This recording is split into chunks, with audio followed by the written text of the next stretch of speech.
একটু শেয়ার করে দিতে হবে পরে, ঠিক আছে? লাগিয়েছি।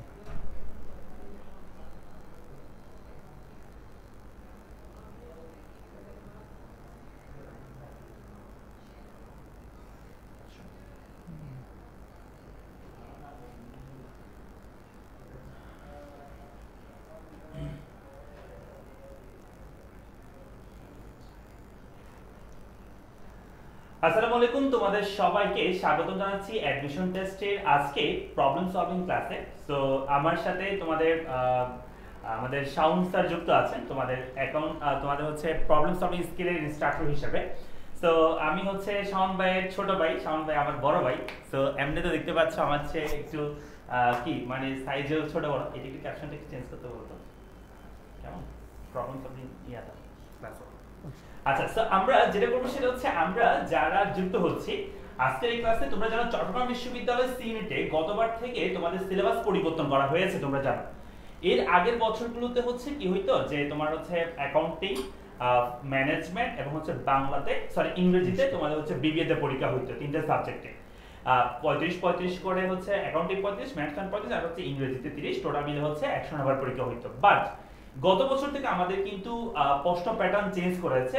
চট্টগ্রাম ইউনিভার্সিটির সি ইউনিটে, তোমরা জানো চট্টগ্রাম ইউনিভার্সিটির সি ইউনিটের ক্ষেত্রে একটা গুরুত্বপূর্ণ বিষয় হচ্ছে প্রবলেম সলভিং স্কিল, অথবা তুমি বলতে পারো ম্যাথ আর কি, যেটা জেনারেল ম্যাথ, যেগুলো বেসিক ম্যাথ থেকে আমাদের কিছু কোশ্চেন করা হয়। এছাড়া তোমাদের অ্যানালিটিক্যাল অ্যাবিলিটি থেকে প্রশ্ন করা হয়, এরপর তোমাদের ইংরেজি থেকে প্রশ্ন করা হয়। তো আজকে হচ্ছে যেটা প্রবলেম সলভিং স্কিল সেটা হচ্ছে আলোচনা করবে, তোমাদের সাথে আছে তোমাদের শাওন স্যার। সো তোমরা যারা যুক্ত হচ্ছ সবাই একটু আজকের এই ক্লাসটা একটু শেয়ার মেনশন করে দাও। বন্ধুরা যারা আছে যারা চট্টগ্রাম ইউনিভার্সিটিতে পরীক্ষা দিবে প্রবলেম সলভিং এ, তাদেরকে একটু শেয়ার মেনশন করে দাও ভাইয়া।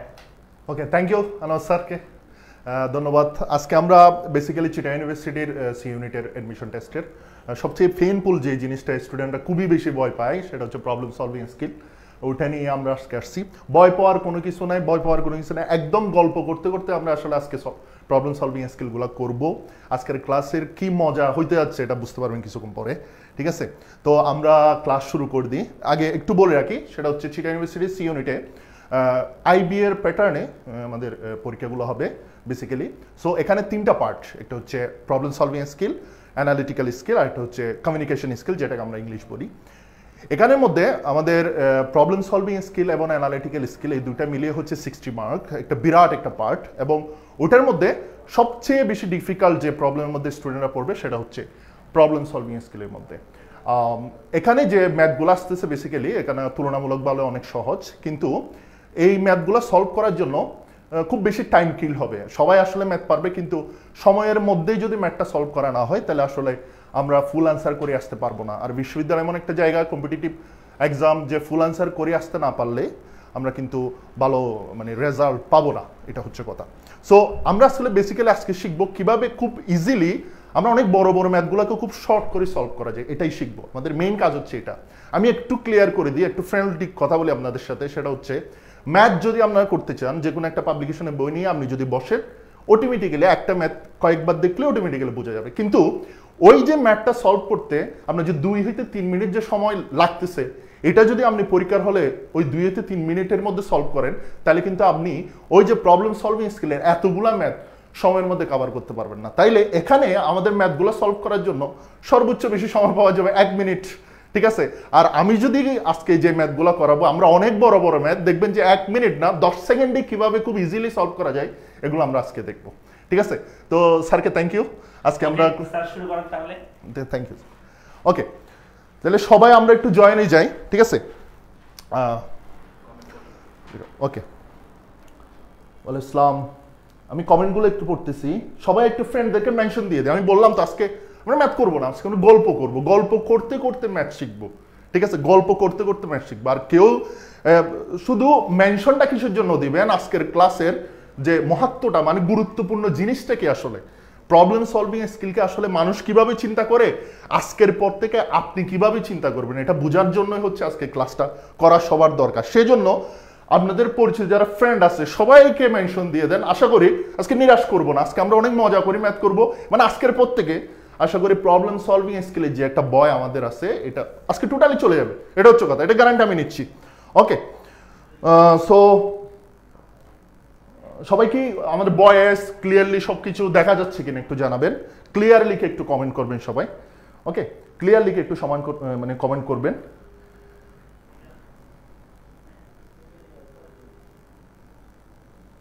ওকে ওকে ঠিক আছে, ক্লিয়ার কিনা সবকিছু একটু কমেন্টে জানান, সবকিছু ক্লিয়ার আছে কিনা, তাহলে আমরা ম্যাথটা শুরু করতে পারি। ওকে ঠিক আছে। আচ্ছা, আমরা প্রবলেম সলভিং স্কিলের ম্যাথগুলোকে কয়েকটা পার্টে আসলে ভাগ করতে পারি। সেটা হচ্ছে যে আমরা যদি প্রথমে দেখি, আমাদের বেসিক জায়গা থেকে যদি আমরা শুরু করি, তাহলে আমাদের একটা মোস্ট ইম্পর্টেন্ট টপিক হচ্ছে আমরা রেশিও, মানে রেশিও প্রপোর্শন। এটা হচ্ছে খুব ইম্পর্টেন্ট একটা টপিক এবং এখান থেকে মোটামুটি অনেকগুলো ম্যাথ আসে, ঠিক আছে। আর রেশিও প্রপোর্শন যার বেশি জানা থাকবে সে খুব কুইকলি ম্যাথ সলভ করতে পারবে, এটা হচ্ছে মেইন পার্ট। সেই জন্য আমরা কিছু নাম্বার সিস্টেমের কিছু ম্যাথ আমরা করব, নাম্বারের ম্যাথ করব, নাম্বার থেকে আমরা রেশিও প্রপোর্শনে কিছু ম্যাথ করব, এরপরে মানে আমাদের বিখ্যাত প্রফিট লসের কিছু ম্যাথ আমরা করব আজকে, ঠিক আছে। সো আমরা তাইলে শুরু করি। প্রথম যে কোয়েশ্চেনটা সেটা হচ্ছে খুবই ইজি একটা প্রশ্ন, ঠিক আছে। এবং আমরা প্রশ্নটা একটু পড়ে ফেলি। আমার এখানে ইংলিশ এবং বাংলা দুইটাই দেওয়া আছে। বেসিক্যালি চিটাগং ইউনিভার্সিটিতে আপনারা জানেন যে ইংলিশ এবং বাংলায় দুই টাইপেরই প্রশ্ন আসলে থাকবে। আবার যারা বিইউপিতে পরীক্ষা দিবেন তাদের জন্য কিন্তু শুধু ইংলিশ প্রশ্ন থাকবে। সো আমি ইংলিশ বাংলা দুইটাই বলবো, আপনারা বুঝে নেবেন কত হচ্ছে সেটা। আর আমি বারবার বলবো, ওটা নিয়ে টেনশন করার জন্য, প্রশ্ন বোঝাটা হচ্ছে মোস্ট ইম্পর্টেন্ট। আগে আমরা প্রশ্নটা বুঝবো, তারপর আমরা ম্যাথটা করা করবো, ঠিক আছে। আচ্ছা আসি প্রথমে যেটা, সেটা হচ্ছে দুইটি সংখ্যার অনুপাত 3 আর 4 এবং তাদের যোগফল হচ্ছে 420, বৃহত্তম সংখ্যাটি কত? একটু ভালো করে খেয়াল করি। দুইটি সংখ্যা অনুপাত দেওয়া আছে, একটা হচ্ছে 3 আর একটা হচ্ছে 4। ওকে, অনুপাত জিনিসটা কি? অনুপাত হচ্ছে কোন একটা সংখ্যা রিপ্রেজেন্টেটিভ, মেইন সংখ্যা না, ঠিক আছে। মানে কোন একটা সংখ্যাকে প্রতিনিধিত্ব করে, মানে আমরা বলতে পারি যে কাল্পনিক মান, মেইন মান না। যেমন আমরা যদি বলি দুইটা সংখ্যার অনুপাত 3 অনুপাত 4, তাদের যোগফল 420, বুঝাই যাচ্ছে 3 আর 4 যোগ করলে, 3 আর 4 যদি আমরা যোগ করি তাহলে কোনো সময়ই কি হবে না, মানে যোগফল 420 হবে না, ঠিক আছে। তাহলে বুঝাই যাচ্ছে 3 আর 4 হচ্ছে মেইন যে দুইটা সংখ্যা আছে, মেইন যে দুইটা সংখ্যা, এই মেইন সংখ্যার যোগফল হচ্ছে 420। তাহলে এটা কিন্তু আমরা x ধরে ম্যাথটা করতে পারি, মানে আমরা যদি x ধরি আমরা ম্যাথটা করতে পারি। কিন্তু আমি একটু বলি যে আসলে আমরা যখন প্রবলেম সলভিং স্কিলের মানে প্রশ্নগুলো সলভ করতে যাই, x ধরলে না ম্যাথটা অনেক লং হয়ে যায় এবং খুব মানে অনেক বেশিক্ষণ সময় লাগে ম্যাথটা সলভ করতে। মানে আজকে আমি কোনো ম্যাথে আসলে x ধরে করবো না, মানে কাল্পনিক কোনো মান ধরে করবো না, খুবই ইজিলি, বললাম তো 10 সেকেন্ডের মধ্যে কেমনে সলভ করা যায় এটা আজকে আমি শিখাবো। আচ্ছা, তাহলে আমরা বলতে পারি না দুইটা সংখ্যার অনুপাত হচ্ছে 3 এবং 4। আচ্ছা, তাদের যোগফল হচ্ছে কত? তাদের যোগফল হচ্ছে 420। তাহলে বৃহত্তম সংখ্যাটি কত? আচ্ছা, প্রথম সংখ্যাটা এটা হচ্ছে আমার প্রথম সংখ্যা, অথবা এটাকে আমরা বলি ছোট সংখ্যা, আর এটাকে আমরা বলি বৃহত্তম সংখ্যা। তাহলে এই দুইটা সংখ্যায় আমার আছে, কারণ 3 ছোট, 4 বড়, বৃহত্তম সংখ্যা, তাদের যোগফল হচ্ছে 420, একদম ক্লিয়ার। আমি যদি বলি এই দুইটা সংখ্যার যোগফল, এই দুইটা সংখ্যার যোগফল হচ্ছে আমার টোটাল 7, তাইলে এই দুইটা সংখ্যার যোগফল আমি কত পাচ্ছি? 7।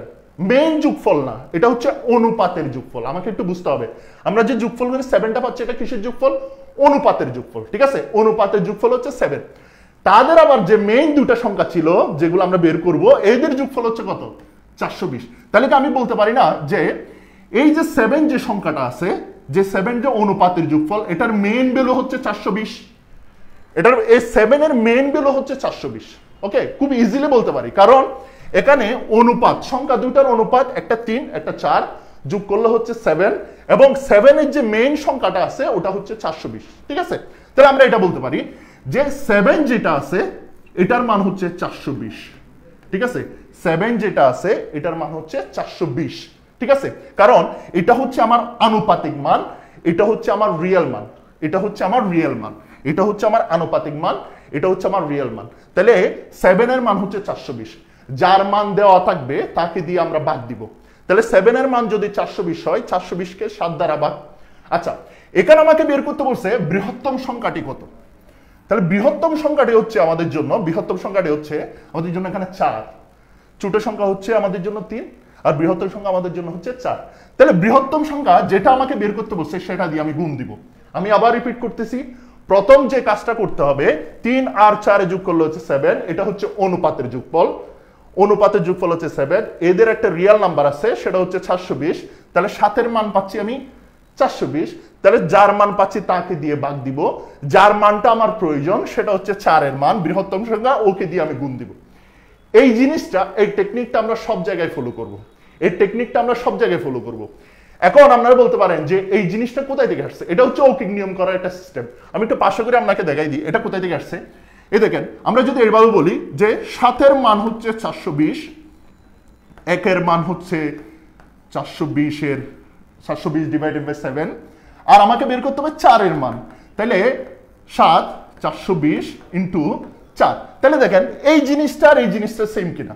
কিন্তু এটা করতে না আমার অনেক সময় লাগবে। আমি তো বারবার বলতেছি প্রবলেম সলভিং স্কিল আমাকে টাইম সেভ করতে হবে। তাহলে এটা করতে গেলে আমাকে খুব ইজিলি টেকনিকটা ফলো করতে হবে। যার মান দেওয়া আছে তাকে দিয়ে ভাগ দিব, যার মান প্রয়োজন তার দ্বারা গুণ দিব। ঠিক আছে? তাহলে এখন যদি আমরা চেষ্টা করি তাহলে কত যায়? 6 7 42, এদিকে যাচ্ছে আমার 60। ঠিক আছে? তাহলে 424, তাহলে আনসারটা আসতেছে কত? 240। খুব ইজিলি। তাহলে আমাদের আনসারটা ঠিক আছে কিনা আমরা একটু চেক করে দেখব যে বৃহত্তম সংখ্যাটা আমাদের 240 আছে কিনা।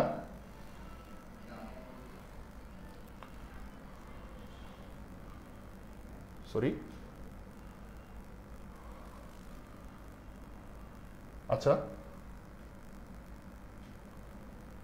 7 24, হ্যাঁ। তাহলে আমরা আবার একটু এখানে রিপিট করে দিচ্ছি, আমি প্রশ্নটা এখানে আমরা লিখে দিচ্ছি। তাহলে টোটাল আমার আসতেছে মান, যারা লিখতে পারেন একটু লিখে নিতে পারেন, টোটাল আসতেছে মান আমার 7 এর মান আছে 420, আর আমাকে বের করতে বলছে কার মান? বৃহত্তম সংখ্যা কোনটা? 4 এর মান। ঠিক আছে? তাহলে এখানে যেটা হবে সেটা হচ্ছে আমাদের এই যে 6 7 42, ওকে 0 424, এই জায়গায় একটু শূন্য হবে আসলে। এটা উত্তরটা হচ্ছে 240। 240 হচ্ছে আমার আনসার। এটা হচ্ছে আমার আনসার 240। আচ্ছা, সেম ভাবে আমরা একটা কাজ করতে পারি, সেটা হচ্ছে আমাকে এখানে বৃহত্তম সংখ্যাটা বের করতে বলছে, বৃহত্তম সংখ্যাটা বের করতে বলছে, আমরা 240 বের করলাম। আমাকে যদি এখানে বলে ক্ষুদ্রতম সংখ্যাটা বের করতে, ক্ষুদ্রতম সংখ্যা মানে কোনটা? 3 আর 4 এর মধ্যে কোনটা ক্ষুদ্রতম? আপনারা ইজিলি বলতে পারবেন 3। তাহলে 3 এর মান বের করতে গেলে আমি এখানে কি করব? আমি এখানে জাস্ট একটা কাজ করব, সেটা হচ্ছে 7 এর মান তো আমার কত? 420। ঠিক আছে? আমাকে জাস্ট এখানে যেটা করতে হবে সেটা হচ্ছে আমরা 3 এর মানটা এখানে বের করব, মানে ক্ষুদ্রতম সংখ্যার মান। যদি প্রশ্ন যদি চেঞ্জ করে কি বলে, বৃহত্তমের জায়গায় যদি আমাকে বলে ক্ষুদ্রতম, তাহলে তখন কি হবে? 3 6 18 180। ঠিক আছে কিনা? একদম ইজিলি বের করা যাবে। ম্যাথটা কি আমরা বুঝতে পারছি কিনা একটু বলেন? ম্যাথটা কি আমরা বুঝতে পারছি কিনা একটু বলেন? খুব ইজিলি কিছু টেকনিকের মাধ্যমে আসলে সলভ হবে, এত বেশি পেইন নেওয়ার দরকার নাই, খুব রিল্যাক্সলি আমরা ম্যাথগুলো সলভ করব। কথা হচ্ছে আচ্ছা 240, ভেরি গুড, ভেরি গুড। ওকে ওকে। আচ্ছা, আমি একটা ম্যাথ যখন করে দিব এরপরে আপনাদেরও করতে দিব কিছু ম্যাথ, আপনারাও করে আমাকে আনসার কমেন্টে জানাইতে পারেন, করে আনসারটা আমাকে জানাইতে পারেন। ওকে, আচ্ছা আচ্ছা, তাহলে এরপর আমরা নেক্সট ম্যাথে চলে যাচ্ছি।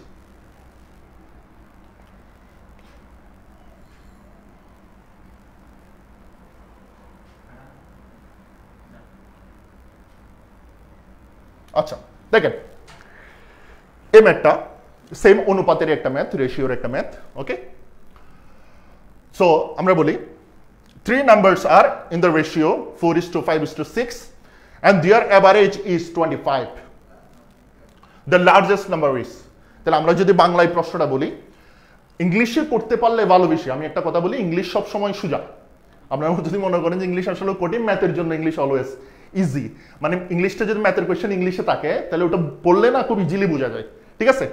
সো বাংলায় 3টি সংখ্যার অনুপাত হচ্ছে 3 4 এবং 6, 4 অনুপাত 5 অনুপাত 6, তাদের গড় হচ্ছে 25। বৃহত্তম সংখ্যাটি কত? এটা আমাকে বের করতে বলছে। জাস্ট এভাবে এই ম্যাথটাও চাইলে আমরা এক্স ধরে করতে পারি। মানে প্রথম সংখ্যাটা যদি আমরা 4x ধরি, 5x ধরি, 6x ধরি, x এর মান বের হবে, অনেক লম্বা কাহিনী করতে পারি। কিন্তু ব্যাপারটা হচ্ছে এভাবে করার জন্য আসলে সময়টা আমার পাচ্ছি কিনা, এটাই তো মেইন কথা। এখন ম্যাথ আমরা পারি, আমি করা শুরু করলাম x ধরে, এখন করতে করতে দেখা যাচ্ছে যে মানে 10টা ম্যাথ করতে করতে আমার সময় শেষ। তাহলে এটা মহা বিপদের জিনিস, ঠিক আছে? পুরো একটা টেনশন নিয়ে পুরো একটা স্বপ্ন ওখানে নষ্ট হয়ে যাবে শুধু সময়টার কারণে। ওকে, আচ্ছা, সো আমি যেটা করব সেটা হচ্ছে আমার এখানে দেওয়া আছে হচ্ছে গট, আমার এখানে কি দেওয়া আছে গট, এখানে দেওয়া আছে গট হচ্ছে 25, আমার এখানে দেওয়া আছে হচ্ছে গট, গট হচ্ছে 25। তাইলে আমি যদি একটু বুদ্ধি করে আনুপাতিক মান যেগুলো দেওয়া আছে এগুলার যদি একটা গট বের করে ফেলি তাহলে কিন্তু কাজটা আমার জন্য অনেক ইজি হয়ে যাবে। আর আমি বলছিলাম আনুপাতিক মানগুলো মানে হচ্ছে এগুলো কাল্পনিক মান, এগুলো রিয়েল না, ঠিক আছে? তাহলে আমরা একটা কাজ করি, টোটাল সংখ্যাগুলো আমরা একটু যোগ করে ফেলি, মানে আনুপাতিক গড়টা আমরা একটু বের করি। তাহলে আমি এদিকে লিখতেছি আনুপাতিক গড়, আনুপাতিক গড়। ওকে, আনুপাতিক গড় হইলে আমি কি পাচ্ছি 4 5 6, টোটাল যদি আমি যোগ করি তাহলে আমি পাচ্ছি 15। সরি, এটা হচ্ছে আনুপাতিক সমষ্টি, আর সমষ্টিতে আমি টোটাল 15 পেলাম। গড় যদি আমি বের করতে চাই তাহলে কি হবে স্যার, এখানে সংখ্যা কয়টা আমার হচ্ছে 3টা, তাহলে 3 দিয়ে আমার ভাগ দিতে হবে, 3 দিয়ে ভাগ দিলে আমি গড় কত পাচ্ছি 5। তাহলে আমি আনুপাতিক গড়টা কিন্তু অলরেডি বের করে ফেলছি। গড় আমরা কেমনে বের করতে আমরা জানি, টোটাল যে সংখ্যা, সংখ্যার সমষ্টি ডিভাইডেড বাই যতটা সংখ্যা থাকবে তত দিয়ে ভাগ। 3টা সংখ্যা, 3টা আমি যোগ করলাম 15 পাইলাম, 3 দিয়ে ভাগ, অলরেডি 5 চলে আসছে, এতটুকু আমরা বুঝি। আচ্ছা আচ্ছা, দেখি আমাকে একটু কমেন্টে বলুন তো, এই যে আনুপাতিক মান যেটা আমি 5 পেলাম এটা হচ্ছে আমার গড়, এটা হচ্ছে গড়, আনুপাতিক গড়, এটার একটা রিয়েল মান আছে, মানে মেইন সংখ্যার একটা গড় আছে, এটা কত? প্রশ্নের মধ্যে কিন্তু লেখা আছে, বলেন দেখি এটা কত বলেন। যে আনুপাতিক মানে যেটা 5 পেলাম এটার একটা রিয়েল ভ্যালু আছে, এটার একটা রিয়েল গড় আছে, রিয়েল গড়টা কত বলেন দেখি, একটু বলেন কমেন্টে, একটু বলেন রিয়েল মানটা কত বলেন। আমার এখানে কিন্তু দেওয়া আছে অলরেডি, ঠিক আছে? রিয়েল মানটা কত একটু বলেন। আনুপাতিক মান তো আমরা পেলাম 5, মানে আনুপাতিক মানের গড়, রিয়েল যে 3টা সংখ্যা থাকবে ওই 3টা সংখ্যার গড় কিন্তু এখানে অলরেডি দেওয়া আছে। ওকে, ইয়েস 25। তাহলে আমরা কি বলতে পারি না যে এই 5-এর মানটা হচ্ছে 25, 5 হচ্ছে আনুপাতিক মানের গড়, আর তাদের গড় মানে এটা হচ্ছে রিয়েল 3টা সংখ্যার গড়, আর এখানে যে 3টা সংখ্যা আনুপাতিক মান আকারে দেওয়া আছে এগুলো হচ্ছে সেই 3টা মানের রিয়েল মান, মানে সেই কাল্পনিক 3টা মানের রিয়েল মান। ওকে, রিয়েল মানের গড় হচ্ছে 25। তাহলে আমরা কি বলতে পারি না 5-এর মান হচ্ছে 25, বলতে পারি কিনা? 5-এর মান কত স্যার? 25। গুড, 5-এর মান হচ্ছে 25, ইজিলি বলা যাচ্ছে, কারণ আনুপাতিক গড় হচ্ছে 5, আনুপাতিক গড় হচ্ছে 5, আর আনুপাতিক থেকে যে রিয়েল মানগুলা বের হবে ওই রিয়েল মানের গড় হচ্ছে 25। তাহলে কি আমরা বলতে পারি না 5-এর মান হচ্ছে 25? তাহলে যার মান প্রয়োজন, যার মান দেওয়া আছে তাকে দিয়ে ভাগ। আর লাগবে কাকে বের করতে বলছে? বৃহত্তম সংখ্যাটা বের করতে বলছে। তাহলে বৃহত্তম সংখ্যা আমাদের জন্য কি বলুন তো স্যার? 6। এখানে বৃহত্তম সংখ্যাটা হচ্ছে 6, তাহলে 6-এর মান আমাকে বের করতে হবে, জাস্ট সিম্পল। তাহলে এখন আমরা কি করব? কাটাকাটি। তাহলে 5 5 আমাদের 25, 5 6 30, 30 হচ্ছে আমার আনসার, 30 হচ্ছে আমার আনসার। বৃহত্তম সংখ্যাটা হচ্ছে কত? 30, ঠিক আছে? আমি আবার একটু রিপিট করতেছি, আমার এখানে যেটা দেওয়া আছে 3টা সংখ্যা, এগুলো হচ্ছে আমার আনুপাতিক মান, এগুলো কিন্তু রিয়েল মান না, ঠিক আছে? আনুপাতিক মান বা কাল্পনিক মানও ধরে নিতে পারি। এখন ওই 3টা মান দেওয়া আছে, তাদের গড় দেওয়া আছে 25, বৃহত্তর সংখ্যাটা আমাকে বের করতে বললো। তাহলে আমরা কি করলাম, ওই যে আনুপাতিক যে মানগুলো আছে এগুলোর গড় বের করে ফেললাম, গড় বের করে আমরা পেলাম কি 5, ঠিক আছে? তো 5 তো হচ্ছে স্যার আনুপাতিক গড়ের মান, ঠিক আছে? কিন্তু এটার একটা রিয়েল গড় আছে না, সেটা হচ্ছে কত? 25। তাহলে আমরা কি এটা পাচ্ছি না? 5-এর মান হচ্ছে 25, 5-এর মান 25, তাহলে 5 দিয়ে ভাগ, ঠিক আছে? আমাকে কিসের মান বের করতে বলছে? বৃহত্তম সংখ্যার মান। বৃহত্তম সংখ্যা হচ্ছে কত? 6। তাহলে আমরা 6-এর মানটা বের করলাম, পেলাম উত্তর 30। বুঝছেন কিনা বল? অনেকে আনসার দিয়ে দিচ্ছেন, গুড। তাহলে এখন যদি আমি প্রশ্নটা একটু চেঞ্জ করে যদি বলি, বৃহত্তম সংখ্যার জায়গায় যদি বলি ক্ষুদ্রতম সংখ্যার ক্ষুদ্রতম সংখ্যাটি কত, তাহলে কি আমরা বের করতে পারবো না? তখন জাস্ট কোন জায়গায় চেঞ্জ হবে বলুন তো দেখি আপনারা, তখন জাস্ট কোন জায়গায় চেঞ্জ হবে? তখন জাস্ট কোন জায়গায় চেঞ্জ হবে একটু বলতে হবে, একটু বলেন দেখি, ঠিক আছে?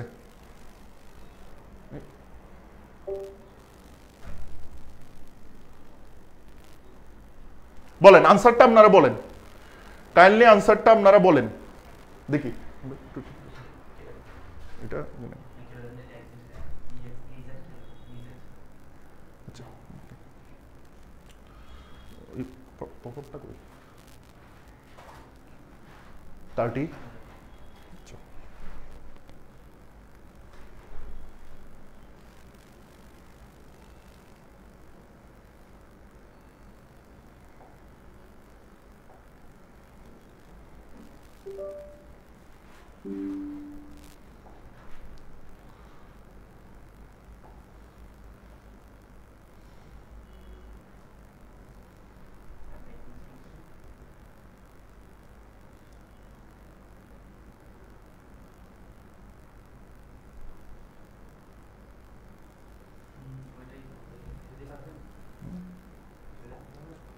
দিলে হবে, সমস্যা নেই।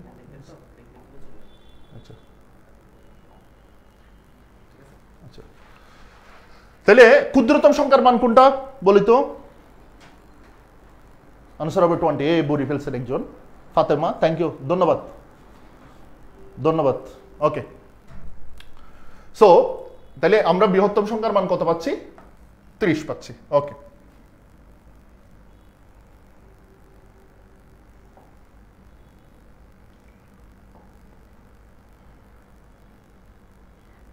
আমাদের আনসারটা 30। ওকে, ধন্যবাদ। ওকে, এরপরে আমরা আরেকটা ম্যাথ দেখব, সেটা হচ্ছে মানে অনুপাতের মাধ্যমে কিভাবে এইজের ম্যাথগুলো সলভ করতে হয়, মানে খুব ইজিলি কিভাবে এইজের ম্যাথগুলো সলভ করতে হয়, এগুলো আমরা দেখব। ওকে, তাহলে একটু বলি, ratio of Ashfaq's age to Palash age is equal to 4:3। Ashfaq will be 26 years old after 6 years. How old is Piyal now? তাহলে আমাকে এখানে বলা হচ্ছে আশফাক ও পিয়ালের বয়সের অনুপাত 4:3। 6 বছর পরে আশফাকের বয়স হবে 26 বছর, পিয়ালের বয়স কত? ঠিক আছে, এটা আমাকে জিজ্ঞেস করছে, জাস্ট সিম্পল।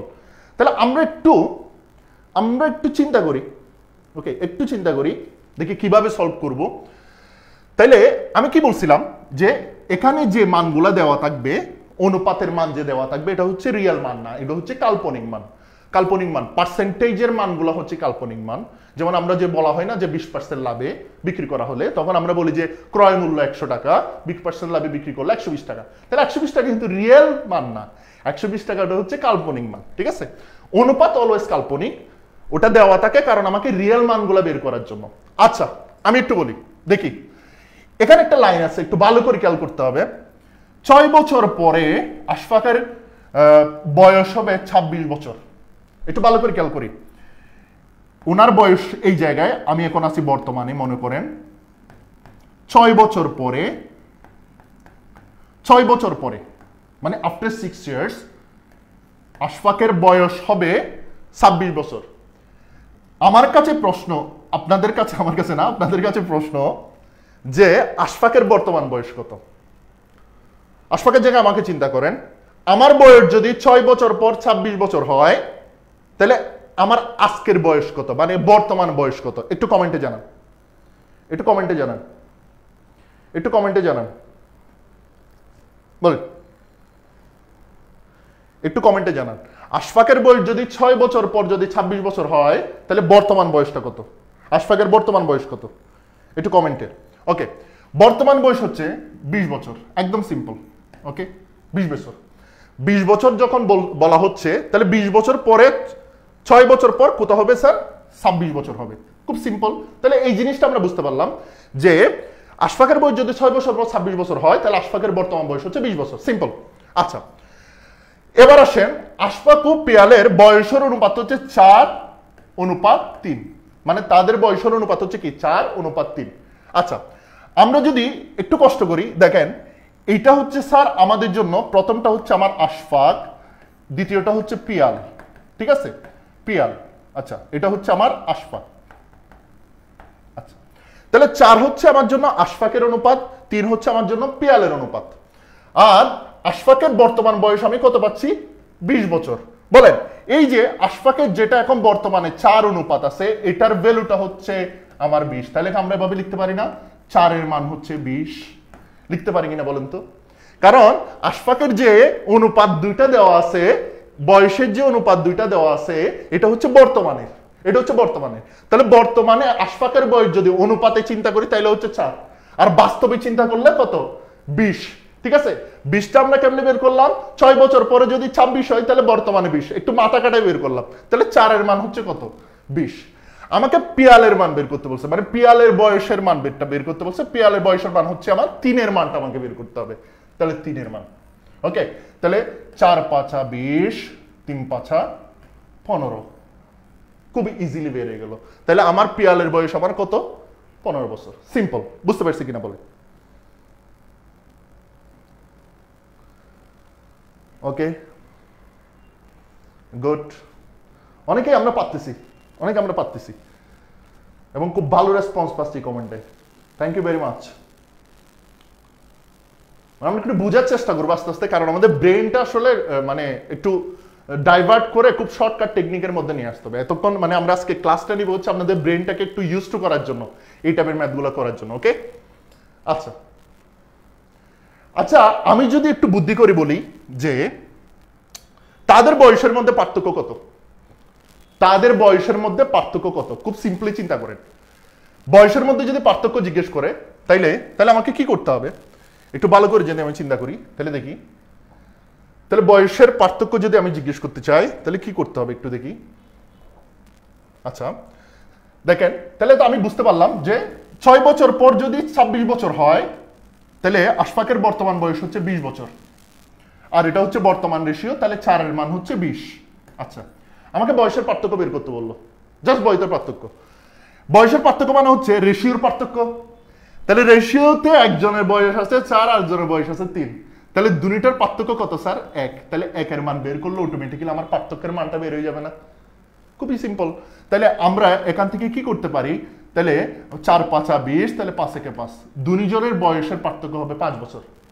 মানে অনুপাতের পার্থক্যটা আমরা রিয়েল পার্থক্যের মধ্যে কনভার্ট করে ফেলছি, ঠিক আছে? তাইলে এভাবে করে যদি আমাকে জিজ্ঞেস করে আশফাকের বয়স কত, তাইলেও আমি বের করতে পারবো, কিছুই করা লাগবে না, জাস্ট 1 এর জায়গায় আমরা 4 বসাই দিব। সিম্পলি যেভাবে পারেন, যেভাবে মান বের করতে বলে ওভাবে আপনি বের করতে পারবেন, ঠিক আছে? ওভাবে আমরা বের করতে পারবো ইনশাল্লাহ, কোনো প্রবলেম নাই। এই যে অনেকে আনসার করতেছেন, ঠিক আছে? ডিফারেন্স হচ্ছে, তাদের বয়সের ডিফারেন্স হচ্ছে 5 বছর। ওকে, থ্যাংক ইউ। ক্লিয়ার কিনা বলেন? বুঝতে পারছি ইনশাল্লাহ এটা আমরা। আচ্ছা,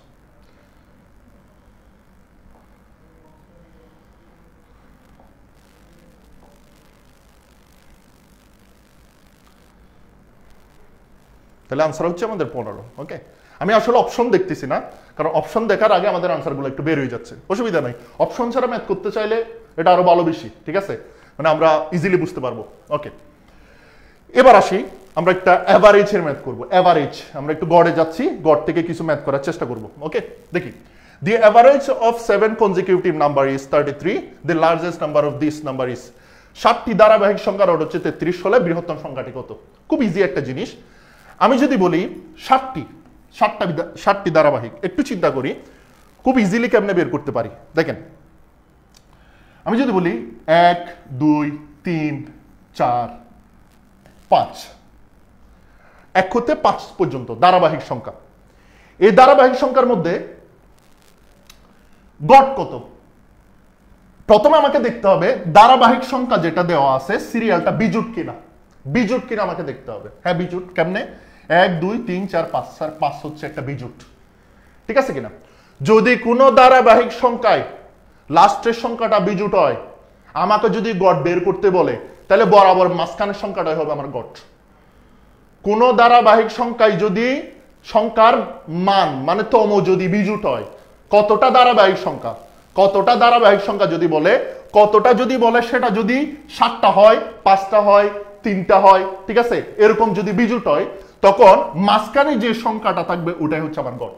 খুবই সিম্পল, খুবই সিম্পল। তাইলে আমরা একটু চিন্তা করি, তাহলে মাঝখানেরটা যদি আমি 3 ধরি, আগে 2টা লাস্টে, মানে আগে 2টা পরে 2টা, ঠিক আছে, মাঝখানেরটা হচ্ছে আমার গড়। সেম ভাবে আমি যদি বলি 1 2 3, এটার গড় কত? সিম্পল, এটার গড় হচ্ছে, স্যার প্রথমে আমাকে দেখতে হবে স্যার এটা জোট আকার আছে নাকি বিজোট আকারে। স্যার 1 2 3, 3টা সংখ্যা, 3টা সংখ্যা মানে হচ্ছে কি স্যার? বিজোট। তাহলে বিজোট ধরি তাকে, মাঝখানেরটা হচ্ছে আমার কি? গড়, ঠিক আছে? এবার আসি আমাদের মেইন প্রশ্নে। আমাকে বলছে যে 7টি ধারাবাহিক সংখ্যার গড় যদি 33 হয়, তাহলে একটু ভালো করে চিন্তা করে দেখেন তো, 7টি ধারাবাহিক সংখ্যার গড় যদি 33 হয়, আমি একটা কথা বলছিলাম, গড় সবসময় মাঝখানে হয়, গড় সবসময় মাঝখানে হয়। গড় সবসময় কোথায় হয় স্যার? মাঝখানে হয়। তাহলে এই যে 33টা আমি মাঝখানে লিখলাম, ঠিক আছে, 33টা আমি মাঝখানে লিখলাম। 7টা সংখ্যা, 7টা সংখ্যা মানে কি? আগে 3টা থাকবে, পরে 3টা থাকবে। তাহলে আগে যদি হয় 32, 31, 30, আর পরে 3টা যদি হয় 34, 35, 34, তাহলে এই যে মাঝখানে যেটা রাখলাম, এই মাঝখানে যেটা রাখলাম এটা হচ্ছে আমার গড়, এটা হচ্ছে আমার কি? গড়, ঠিক আছে। তাহলে আগে 3টা, পরে 3টা, ঠিক আছে। এখন আমাকে বের করতে বললো বৃহত্তম সংখ্যাটি কত, বলেন দেখি বৃহত্তম সংখ্যাটি কত? বৃহত্তম সংখ্যাটি কত বলেন? 36। বৃহত্তম সংখ্যাটি কত? 36। খুব ইজিলি বের হয়ে গেল, ঠিক আছে। এটা কেন বের করতে পারছি? 7টি বলছে, 7টি। তাহলে বিজোড়, তাহলে বিজোড় হইলে দেখেন মাঝখানে রেখে ওই পাশে 3টা, মাঝখানে একটা তো চলে আসছে, 7টার মধ্যে একটা চলে আসছে, আর বাকি থাকে কয়টা? 6টা। 6টার মধ্যে সামনে 3টা, পিছনে 3টা, ওকে। ওটার মধ্যে সবচেয়ে বড় সংখ্যা হচ্ছে কত? 36, ঠিক আছে। বুঝতে পারছি কিনা বলে? এখন যদি আমাকে জিজ্ঞেস করে সবচেয়ে ছোট সংখ্যা কোনটা? 30। সবচেয়ে ছোট সংখ্যা কোনটা? 30। খুব ইজিলি বের হয়ে গেল, বুঝছেন কিনা বলেন? গড় খুব ইজিলি করা যাবে, গড় খুব ইজিলি করা যাবে। গড় থেকে একটা প্রশ্ন সবসময় থাকবে, ঠিক আছে। আচ্ছা, এরপরে এই যে আনসার হচ্ছে 36, এই যে মিলাই নেবেন, ঠিক আছে। আচ্ছা, এখন আসি আমরা একটু আমাদের মোস্ট ফেভারিট এবং প্রতি বছরই এখান থেকে আসলে প্রশ্ন থাকবে, এবং প্রবলেম সলভিং স্কিলের কয়েকটা গুরুত্বপূর্ণ অধ্যায়ের মধ্যে এটা একটা, সেটা হচ্ছে যে মূলধন সরল সুদ হচ্ছে আমাদের পার্সেন্টেজ মানে ইন্টারেস্ট থেকে আমাদের প্রশ্নগুলো আসবে। আচ্ছা, আমরা একটু দেখি। একটি নির্দিষ্ট মূলধনের সরল সুদে 20 বছরে দ্বিগুণ হয়, বার্ষিক শতকরা সুদের হার কত? এটা বের করতে বলছে। জাস্ট একটি নির্দিষ্ট মূলধনের, আচ্ছা মূলধনটা আমরা চাইলে এক্স ধরতে পারি, কিন্তু আমি তো বলছিলাম যে আমরা এক্স ধরবো না। তাহলে এক্স না ধরলে স্যার কি ধরেন? স্যার এক ধরেন, কোনো অসুবিধা নেই। তাহলে একটি নির্দিষ্ট মূলধনের, মূলধনটা আমরা কত ধরলাম? 1। মূলধনটা আমরা কত ধরলাম? 1, ঠিক আছে। স্যার এটা তো আমাদের ইন্টারেস্টের একটা টপিক, খুব ইন্টারেস্টিং হতে যাচ্ছে, ঠিক আছে। সবাই একটু শেয়ার করে দিই, সবাই একটু শেয়ার করে দিই, ঠিক আছে। কি করব এই সময়টাতে? আসলে তো কিছু করার নাই, ঠিক আছে। খাইতে খাইতে ক্লাসগুলো করা যায়, অসুবিধা না। আমি তো বললাম আমি এখনো পর্যন্ত বড় দ্বারা করে লিখে সুন্দর করে একটা বড় পেজ কিন্তু ম্যাথ করাইনি। আমি এখনো গল্প করতেছি আপনাদের সাথে, ম্যাথ কিন্তু এখনো দৌড়ি নেই। বুঝতে পারছেন আমার কথা? আমি বললাম তো আমি ম্যাথ করাবো না, আমি আপনাদের সাথে গল্প করতে করতে সলভ হবে, ঠিক আছে। আমরা অলরেডি এটা আমাদের 5 নম্বর ম্যাথ, আমি 4টা যে ম্যাথ করাইলাম এগুলো যদি একটু খাতার মধ্যে আপনি নোট করেন তাহলে একটুখানি জায়গা হবে, ঠিক আছে।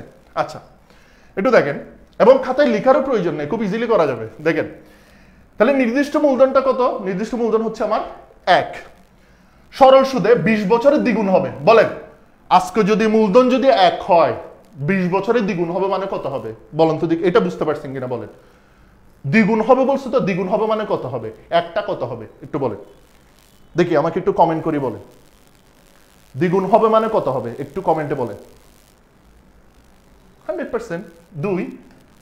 দ্বিগুণ হবে মানে কত হবে স্যার? 2 হবে, ঠিক আছে। আজকে যদি মূলধনটা যদি কি হয় 1 হয়, 20 বছর পরে সেটা দ্বিগুণ হবে মানে কি হবে? 2 হবে। এটা চিন্তা করতে কি আমাদের বেশি কঠিন লাগতেছে? খুবই সিম্পল একটা জিনিস। আজকের 1 20 বছর পরে ডাবল হবে মানে কি? 2 হবে, সিম্পল। বার্ষিক শতকরা সুদের হার কত? আচ্ছা এখানে আমাদের জিনিসটা জানার জন্য একটা জিনিস দেখেন, সেটা হচ্ছে আমাকে শতকরা সুদের হার বের করতে বলছে। শতকরা সুদের হার মানে হচ্ছে আর এর ভ্যালু, আর মানে আর কে আমরা সুদের হার বলে থাকি। তাহলে আর এর সূত্রটা কি বলেন তো স্যার? আর এর সূত্রটা হচ্ছে উপর হচ্ছে ইন্টারেস্ট, নিচে হচ্ছে আমাদের আসল, আর সাথে কি থাকবে আমাদের জন্য? সময়। সময়টা থাকবে আর ইন্টু কত? 100। ওকে, এটা হচ্ছে আমার আর এর সূত্র, মানে শতকরা হার বের করার সূত্র, মানে সুদের হার বের করার সূত্র। সুদের হার বের করার সূত্র হচ্ছে R into I divided by PN into 100। I মানে কি স্যার? সুদ। আই মানে কি স্যার? সুদ। আচ্ছা একটু বলি আয়ের মান কেমনে বের করবো? স্যার আজকে আমি ইনভেস্ট করলাম, একটু ভালো করে চিন্তা করবো, আমরা ভালো করে চিন্তা করবো। আজকে আমরা ইনভেস্ট করলাম 1 টাকা, সেটা 20 বছর পর হয়ে গেল ডাবল, তাইলে বলেন এখানে আমার সুদ কত টাকা? 1 টাকা। সিম্পল। ইনভেস্ট করছেন 1 টাকা, 20 বছর পর হয়ে গেছে 2 টাকা, তাহলে সুদ বাড়ছে কত টাকা? যেটা বাড়ছে ওটাই সুদ, তাহলে কত টাকা বাড়ছে? 1 টাকা। তাহলে আমরা সুদের মধ্যে লিখে ফেলতে পারি 1। আসল আসল বলছে, আসল কোনটা স্যার? যেটা নির্দিষ্ট মূলধন, এই যে এটাই পি, যেটা আপনি ইনভেস্ট করছেন ওটাই হচ্ছে আসল। তাহলে আসল সমান সমান কত? এটাও 1। সময় বলছে, সময় হচ্ছে এই যে এন, এন আমার সময়, সময় হচ্ছে কয় বছর? 20 বছর, 20 আর ইন্টু কত? 100। আপনারা একটু দেখেন আনসার আসবে 5%।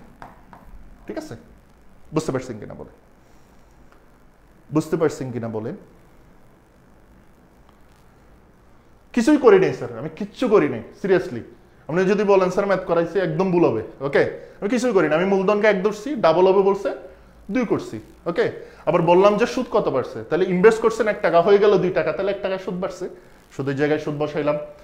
আপনার প্রিন্সিপাল কত, মূলধন কত? 1 টাকা, 1 বসাইলাম, সময় কত? 20 বসাইলাম, 100 দিয়ে গুণ দিলাম, 5% চলে আসছে এটুকুই। ঠিক আছে, বুঝছি কিনা বলে? ঠিক আছে, ওকে।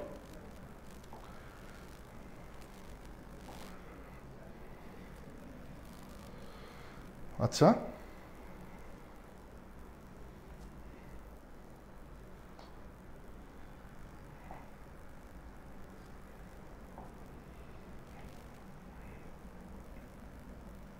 এই যে 5% আমাদের আনসার। নেক্সট ম্যাথটাতে চলে যাচ্ছি আমরা। আচ্ছা, 6 নাম্বার একটু দেখি, একটু দেখি। ফার্স্টে যেটা বলবো সেটা হচ্ছে যে একটি নির্দিষ্ট পরিমাণ আসল সরল সুদে 2 বছরে কত হয়? 2240 টাকা, এবং 5 বছর হয় 2600 টাকা। আসল কত টাকা? একটু ভালো করে চিন্তা করতে হবে প্রশ্নটা, একটু যারা আছেন একটু ভালো করে প্রশ্নটা চিন্তা করে আমাকে পড়তে হবে। একটি নির্দিষ্ট পরিমাণ আসল সরল সুদে, সরল সুদ কথাটা জানার সাথে সাথে আমার মাথায় একটা কাজ করে যে প্রতি বছর সুদের পরিমাণ সেম হয়। 2 বছরে হচ্ছে কত? 2240, 5 বছরে হচ্ছে 2600 টাকা। আসল কত টাকা এটা আমাকে বের করতে বলছে। আচ্ছা, একটু দেখেন আমরা কিভাবে টেকনিকটা কাজ করি। আচ্ছা, আমি যদি বলি যে এখানে দেখেন 5 বছরে আমার টোটাল আসল, 5 বছরে যদি আমি বলি, আচ্ছা 5 বছরে হচ্ছে আমার কত? 5 বছরে হচ্ছে আমার এই জায়গায় দেওয়া আছে 2600 টাকা। ঠিক আছে, 5 বছরে একটা নির্দিষ্ট পরিমাণ আসল সরল সুদে 2 বছরে কত হচ্ছে, মানে এই যে টাকাটা হচ্ছে এটা হচ্ছে স্যার সুদ আসলে, মানে সুদ আসলে 2600 টাকা হচ্ছে। আর 2 বছরে হচ্ছে আমার কত? 2 বছরে হচ্ছে 2240। আচ্ছা, একটা টেকনিক অ্যাপ্লাই করতেছি, একটু ভালো করে খেয়াল করবেন। 5 বছরে যদি সুদ আসলে 2600 হয় আর 2 বছরে যদি 2240 হয়, তাহলে 5 থেকে 2 গেলে কত আসে স্যার? 3। তাহলে 3 বছরে আমার টাকার পরিমাণটা কত হবে? আমি কিন্তু চাইলে বের করতে পারি না, একটু ইজিলি বের করি। 3 বছরে যেটা বের হবে সেটা হচ্ছে, একটু ভালো করে খেয়াল করেন, এখানে 0, আমার 10 থেকে 4 গেলে হচ্ছে 6, এদিকে আমার আসে 5, 5 থেকে 2 গেলে কত? 3। তাহলে কত আসে আমার? 360 টাকা। তাহলে 3 বছরে আমার টাকার পরিমাণ কত আসবে, মানে সুদের পরিমাণ। এটা যেটা আসছে এটা হচ্ছে সুদের পরিমাণ। তাহলে 3 বছরে আমার সুদের পরিমাণ আসে কত? 3 বছরে আমার সুদের পরিমাণ আসে হচ্ছে 360 টাকা।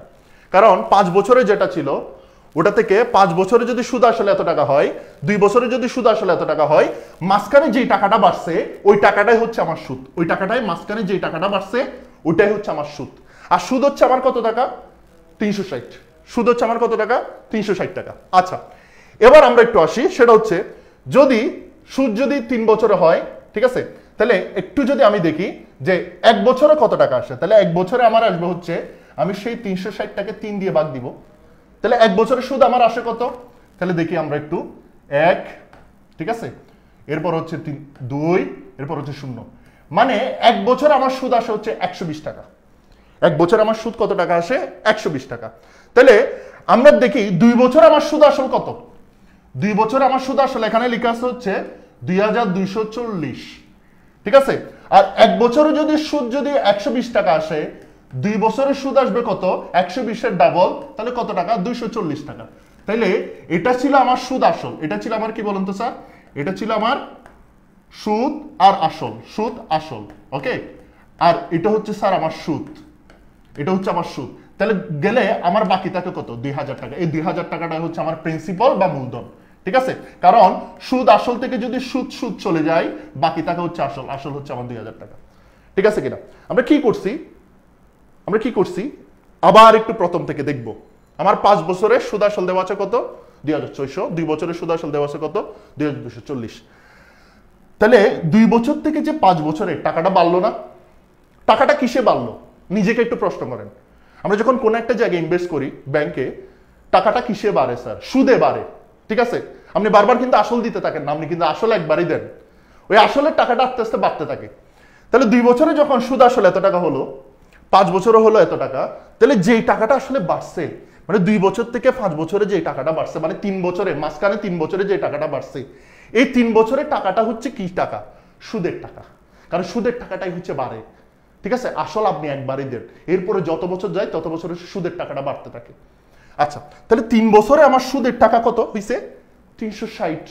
আর আমি একটা জিনিস বারবার বলছিলাম যে সরল সুদ মানে কি? প্রতি বছরে সুদের পরিমাণ সেম হয়। প্রতি বছরে সুদের পরিমাণ কি হয়েছে? সেম হয়। 3 বছরে যদি 360 হয়, ঠিক আছে, তাহলে 1 বছর আমার কত টাকা হবে? 120। সিম্পল। ঠিক আছে, এবার আসি, এবার 2 বছর আমার সুদ আসল কত? এটা না স্যার, সুদ আসল 2 বছরের সুদ আর আসল 2240। তাই 2 বছরের যেটা সুদ আসল, এটাখান থেকে যদি আমি সুদটা মাইনাস করে দিতে পারি, তাহলে আসলের টাকাটা আমার বের হয়ে যাবে। তাহলে 2240 থেকে আমরা কি করলাম? সুদ আমার 1 বছরে আসে কত? 120। 2 বছরে কত আসবে? 240। তাহলে 2240 থেকে যদি 240 চলে যায়, আসল টাকা কত টাকা ছিল? আসল টাকা ছিল জাস্ট কত? 2000 টাকা। এখন আরেকটা টেকনিক আমি বলতেছি, স্যার আমি এটা 2 বছরে বের করলাম, আমি এটা চাইলে 5 বছরকে ধরে করতে পারবো না? 100% পারবো। তাহলে বলেন 5 বছরে আমার সুদ আসল কত? 5 বছরে আমার সুদ আর আসল কত বলেন তো? 2600। ঠিক আছে, 5 বছরের সুদ কত টাকা হবে আগে সেটা বের করেন। তাহলে আমি 1 বছরের সুদ হচ্ছে 120, 5 বছরের সুদ আপনি বের করতে পারবো না? ঠিক আছে, 5 বছরের সুদ আমার কত টাকা আসবে? খুবই সিম্পল, গুণ করার কোনো কিছু নাই। 120 টাকে 100 বানান, গুণ করার টেকনিক জেনে নেন। 120 টাকে 100 বানান, 120 চিন্তা করারই দরকার নাই, 120 করে 100 বানান। তাহলে 100 টাকা যদি ধরেন, তাহলে 5 বছরে 500 টাকা। বাদ দিচ্ছেন কত টাকা? 20 টাকা। 5 20-এ 100 টাকা। তাহলে এদিকে পাচ্ছেন 500 টাকা, এদিকে পাচ্ছেন 100 টাকা, টোটাল কত? 600 টাকা। তাহলে আমার 5 বছরের সুদ আসবে কত? সুদ আসবে 5 বছরের সুদ আসবে হচ্ছে কত?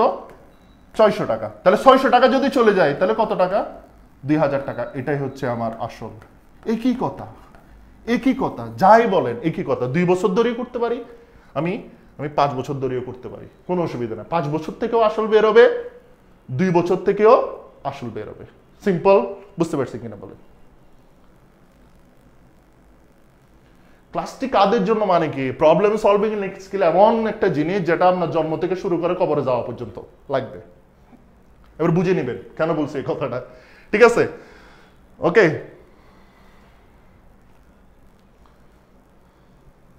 আচ্ছা আচ্ছা, এরপরে নেক্সট ম্যাথটাতে আমরা যাচ্ছি।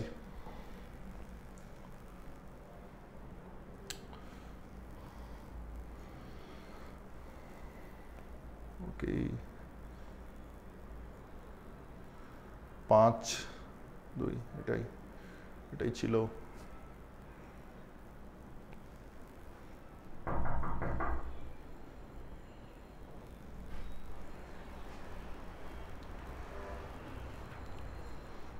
কারণ আমি এই জগতে একটু নতুন তো, ওই জন্য। ঠিক আছে, অসুবিধা নাই। ওকে, আপনারা রেডি হন। Thank you sir. আচ্ছা, এখন আমরা এরপরে ম্যাথটা অলরেডি চলে আসছে নাকি? আচ্ছা, এটা না, আমি একটু নেক্সট ম্যাথটাতে চলে যাচ্ছি। ইস রে, আবার কোন জায়গায় এটা?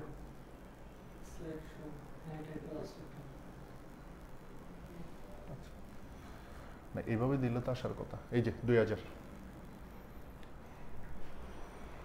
আচ্ছা, পেলাম। ওকে,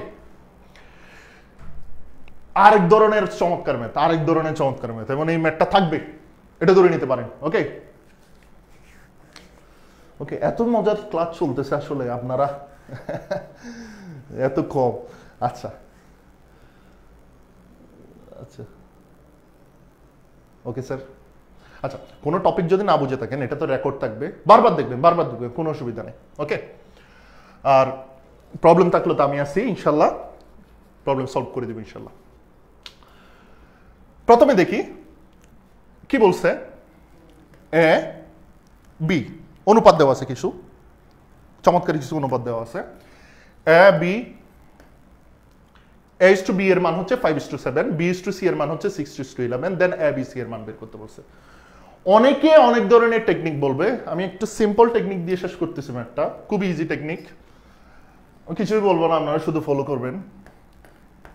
A is to B is equal to কত দেওয়া আছে, 5:7 লিখলাম, দেখে দেখে লিখলাম, কিছুই করি নাই। বি ইস টু সি এর মান কত দেওয়া আছে, 6:11, সরি 11, কি আবার লিখতে হবে? এই তো আবার কষ্ট। আচ্ছা, আবার লিখলাম, কোনো অসুবিধা নাই। এ ইস টু বি এর মান কত, 5:7।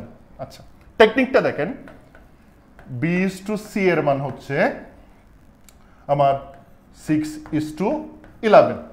আচ্ছা, এখন আমরা কি করব একটু ভালো করে খেয়াল করেন। স্যার এইখানে কিছু মান আছে, এগুলো আমরা একটু সিরিয়ালি লিখবো। 5, 6, 5, 6, আবার এদিকে 7, 11, ঠিক আছে কিনা? এবার যে কাজটা আমরা এখন করব সেটা হচ্ছে, আমার এখানে লাইন আছে কয়টা স্যার? 2টা লাইন আছে, কয়টা? 2টা। আচ্ছা, এর আগে আমাকে কি বের করতে বলছে?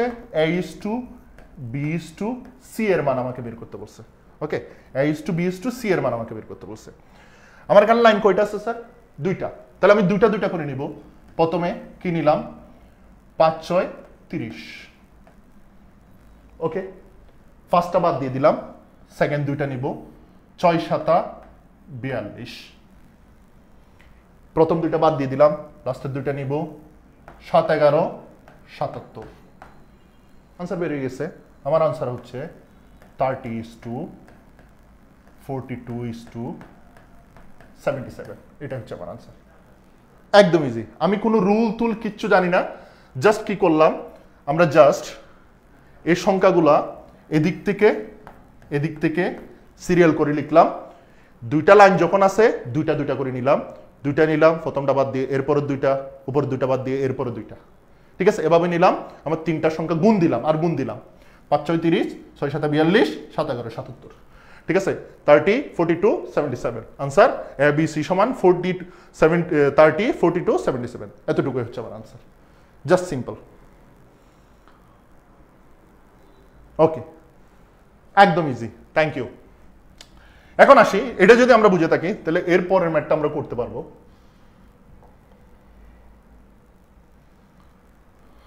তাহলে আমার আনসার কোনটা? 30, 42, 77 মিলে নেবেন।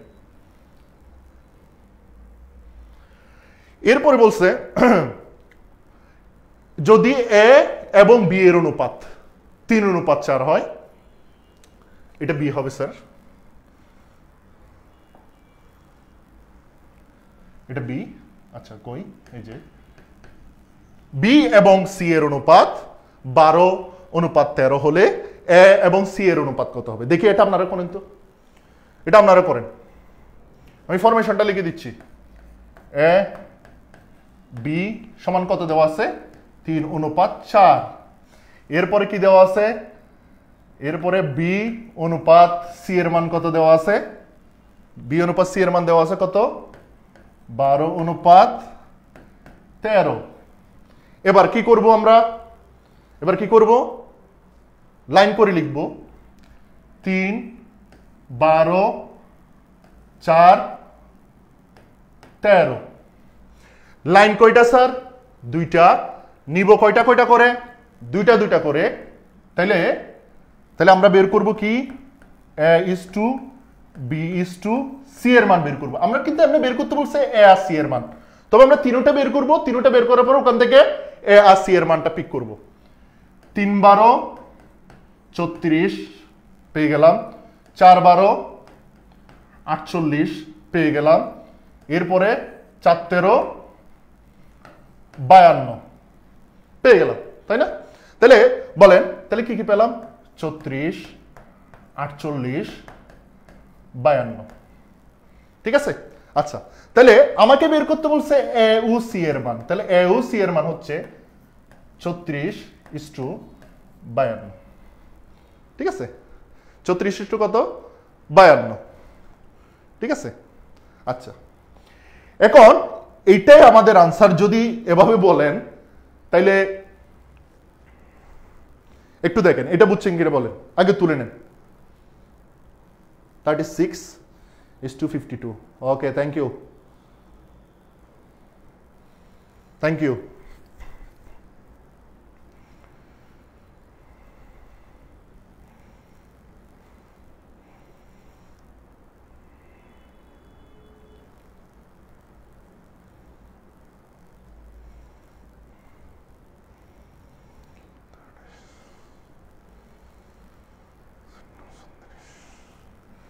আচ্ছা এবার একটু দেখি 34 আর 52 অপশনে কিন্তু আমরা খুঁজে পাবো না, আমাদের যে অপশন আছে না 36 আর 52 দেওয়া নাই। এটাকে কিন্তু একটা কমন সংখ্যা দিয়ে ভাগ যায়, এই দুটোটা সংখ্যা বলবেন কি কমন সংখ্যাটা দিয়ে ভাগ যায়, 4 দিয়ে ভাগ যায়, 4 9 36 4 13 52, আনসার হচ্ছে 9:13। কারণ দুটোটা যখন একই সংখ্যা দিয়ে ভাগ যাচ্ছে, ঠিক আছে, দুটোটা যখন একই সংখ্যা দিয়ে ভাগ যাচ্ছে তাহলে আমরা ভাগ দিয়ে দিব। 34:52, ঠিক আছে, 36:52, এটা কিন্তু সঠিক উত্তর, কিন্তু আপনি অপশনে খুঁজে পাবেন না। অপশনে কি করবে জানেন, এটা কেটে আরো ছোট করে ফেলবে। তাহলে ছোটটা করা যায় কিভাবে, 4 দিয়ে, 4 9 36 9 এবং 13। আশা করি আমার যে অপশনগুলো আছে এই অপশনের মধ্যে এই উত্তরটাই আছে।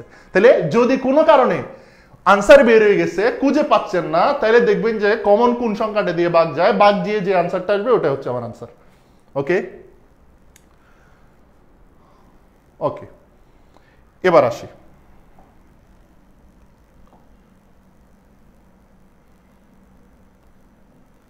এই যে 9 আর 13।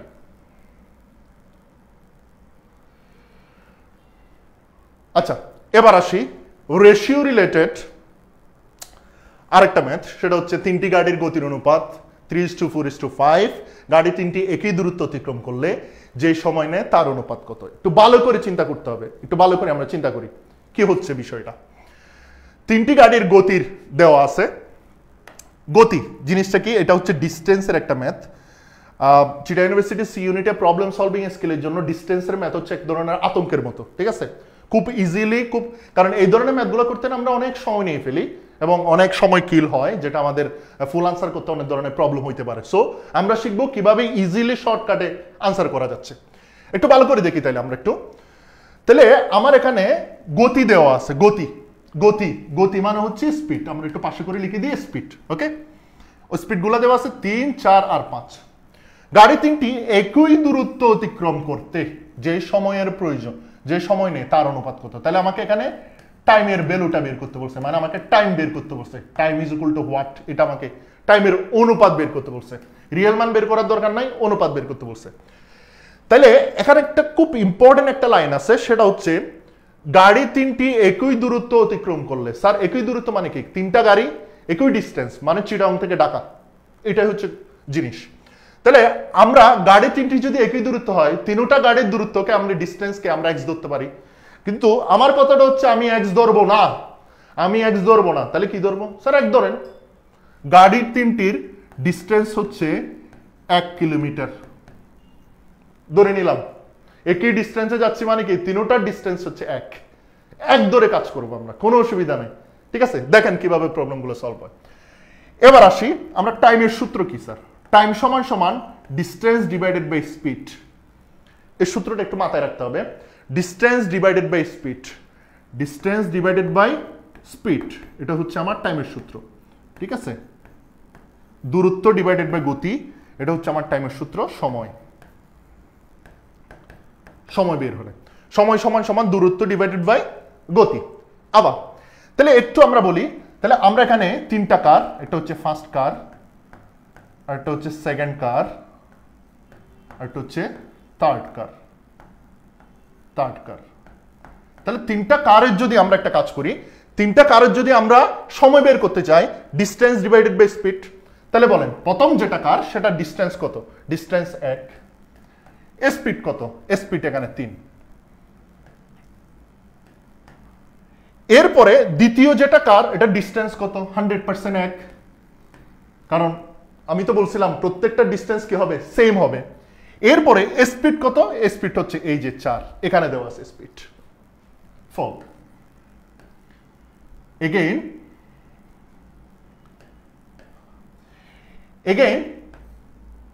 থার্ড নাম্বার যে কার্ডটা আছে ওটার ডিস্টেন্স কত? 1।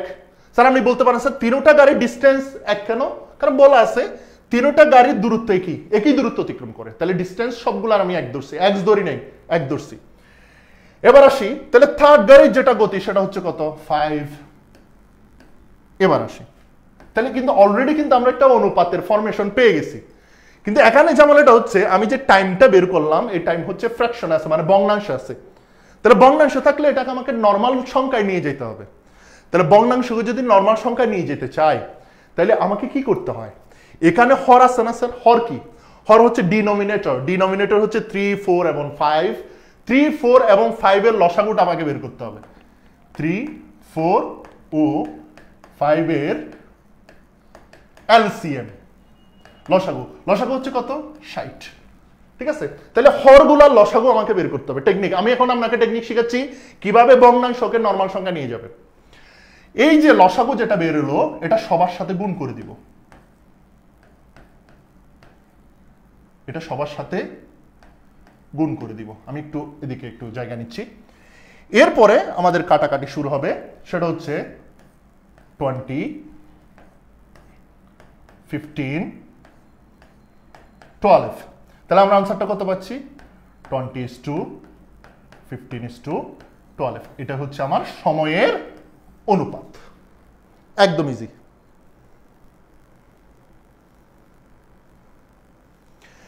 ক্যালকুলেটর নেওয়া যাবে কি যাবে না এটা আসলে মানে যখন আসলে এবছর ক্যালকুলেটর ইউজ করতে দেয় আবার মাঝে মধ্যে দেয় না, কিন্তু আপনারা চেষ্টা করবেন ম্যাথগুলো উইদাউট ক্যালকুলেটর সলভ করার জন্য।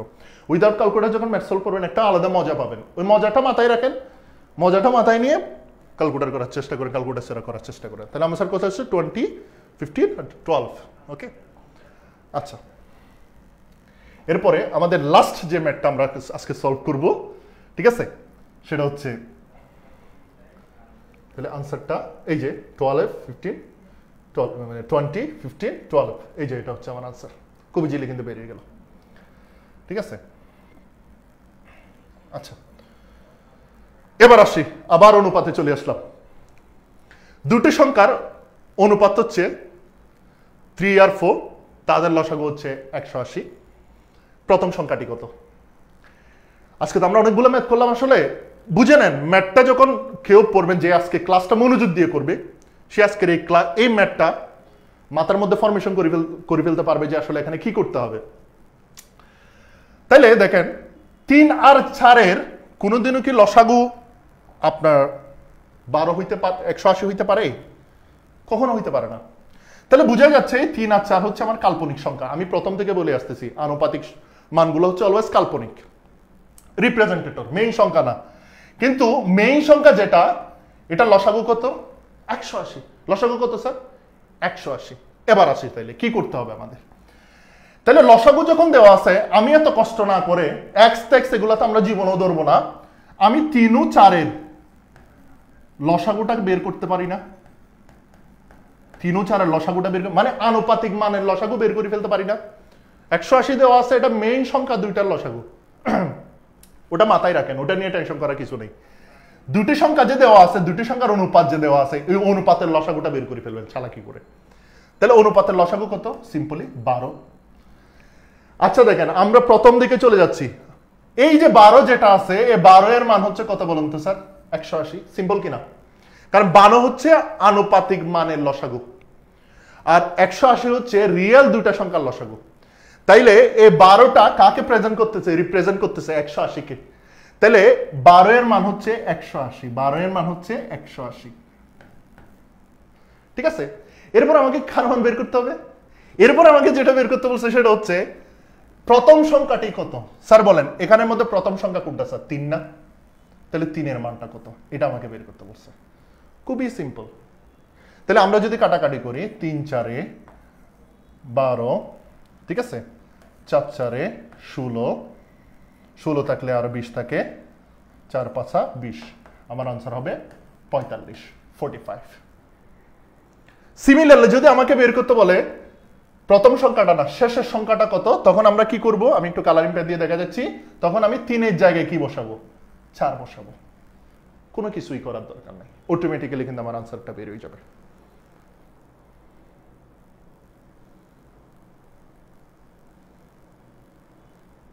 ওকে, তাহলে আজকে আমরা মোটামুটি অনেকগুলো ম্যাথই সলভ করলাম।